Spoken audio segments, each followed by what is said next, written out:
And now we begin in Kenya this morning on the Daily Nation newspapers. It says there, a violent protest. President Ruto yesterday condemned impunity as AU calls for talks. Wanted, sponsors of Kenyatta farm attack. You can also see there, see nothing, say nothing. A loud silence from the government yesterday greeted a brazen invasion of property belonging to the family of former President Uhuru Kenyatta, as the nation established that the raid was planned and funded by 3 politicians and executed by a well-known gang for hire. Will Inspector General of Police Japheth Kume bring the culprits along with sponsors of violence during looting to book? That's a big question there. You can find that all over the nation this morning, pages 2, 3, 4, 5, 6, and 7. Seems like they stole some animals. Yes, it did. From what we can see they there. stole some animals and they set some things on fire as well. Yeah. Before they decided to head out. Yeah, but it says a member of the gang said each attacker was paid 3,000 shillings and issued with a machete. That's interesting. Also on the Daily Nation, keep off new offices, CASs told as courts to decide fate. And the 800 tycoons drop off dollar billionaires list. Slow growth, weakened currency blame. That's on the back page. Also in business, equity shareholders set for 15 billion shillings windfall as bank recorded 15% rise in profits in 15% rise in profits in 2022. That's on page 11. And of course, you look at the pages, you can see the faces of some of the members of the gang that invaded the Kenyatta family-owned Northlands City property on Monday and destroyed property and made away with livestock. I'm just imagining what's going on with the in the minds of the I'm not sure what animals these are, but what's going on in their minds in the sheep or the antelope that were taken. What did we do? Ransom. I mean, the animals probably figured they had been taken away and that a ransom would be, their family members would be reached out to ask for ransom. I don't think so. I don't. Well, think so. You would know better because you are the animals. One of those antelopes looks like he's asking, "What did we do?" Like we're not on any side. We're not on the Ruto side or Raila Odinga side. So why are you taking us? Well, like I said, you will know better because you are usually an animal spokesperson. Yes, so thank you for sharing with us, Dr. Doolittle. Absolutely, Doctor. Let's move away from, I believe you're done with Kenya. Yes, I am. All right, let's move away from the eastern head to the southern part of Africa. On the front page of the Namibian, police investigate themselves over Namcor arrest. Chimi requests security for Komali. IPC calls for Namcor investigation. Drug arrests fuel suspicion. State agrees to bail for Komali. And we also have Amnesty International raises concerns about police brutality in Namibia. On the front page still, spotlight on environment and climate change mitigation 2023. South Africa load shedding puts damper on livestock imports. An ode to masters opens at NAGN. And that's all on the front page of the Namibian this morning. Let's move from the southern part to the eastern part. All right, from the Namibian, let's go to the Punch newspapers this morning in Nigeria. I thought you were going to punch us with the punch. I am just about to do that. See, with some of the stories here seem a little punchy. It says, suspension, Iyorchia Ayu heads for court as PDP appoints acting chairman. Very interesting. And the big question everyone's asking is, could this have been done before the elections? Would this maybe have given the PDP a fighting chance? I don't know. I didn't even think that there was a possibility in the wildest imagination that he would be suspended. Iyorchia Ayu would be suspended because the way they held on to it, people were asking, what is it that Iyorchia Ayu did? I mean, that's what birthed the integrity group in the first place. Yeah. So. I mean, it's too late, I guess. To apologize? Ayu wants court to overturn suspension.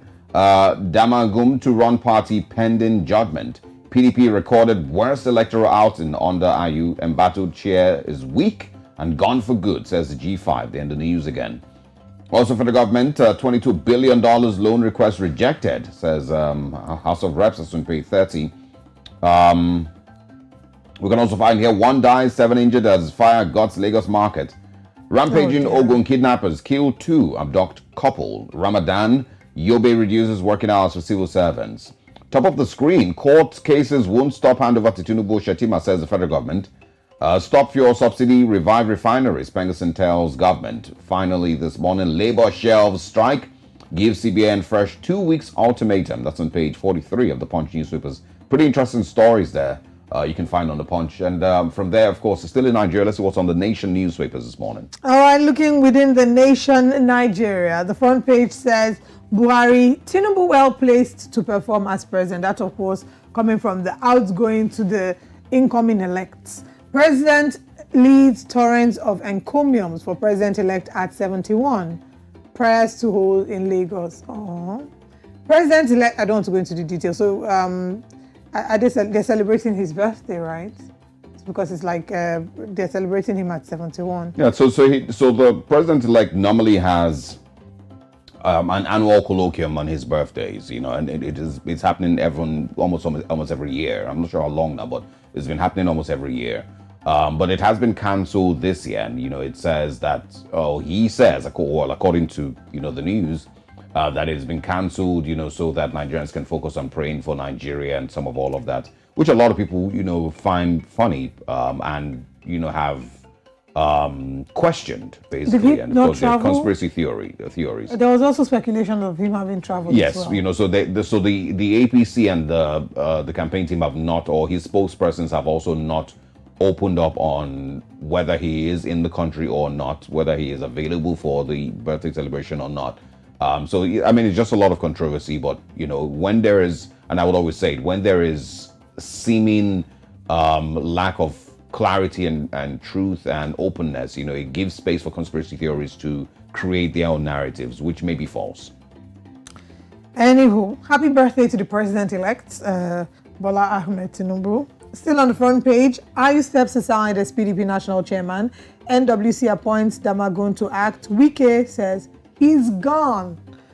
Pengerson canvasses petrol subsidy removal on page 5. And police appoints DIG, promotes 24 to AIG on page 6.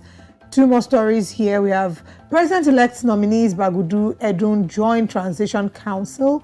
Labour shelves planned strike over Naira scarcity for 2 weeks. Okay, there are two more stories here. Call for interim government unpatriotic. Pro-Tinubu Shetima group tells opposition. And final one here. Nasarawa oil exploration will ensure prosperity. When we talk about the stories, I'm tempted to ignore this last. No, I can't. Oh my goodness. 63 die in Kebbi, Niger, and Bauchi crashes. Did you see that on your front page? Oh dear. That's sad. Very, very sad story there. We see the stories, and if you look at the front page, the headlines here, look at where that story took. It's like the bottom right corner where you can easily miss it. Yes. It's like these stories of death have become very... They're not serious in that sense anymore. We don't attach any seriousness or any weight to the fact that lives were lost. Doesn't raise any eyebrows. Lives. Yeah, it's not a huge. It wouldn't create. It's not a huge conversation starter. No, basically. that's why. Also maybe because people would maybe also trivialize the cause of death. As well, accidents, right? If it maybe were terrorist attacks, it probably would be given a bigger caption on the front page. But why still, did the crashes happen? 63. Yeah, that's another thing we need to yeah, investigate. Yeah. Is it something that's as a result of bad roads? Is it something that someone needs to take account for? Is there a case of negligence, and has investigation been done in this regard? Well, these are the questions that need answering, but we'll be done with the newspaper reviews for now. We'll go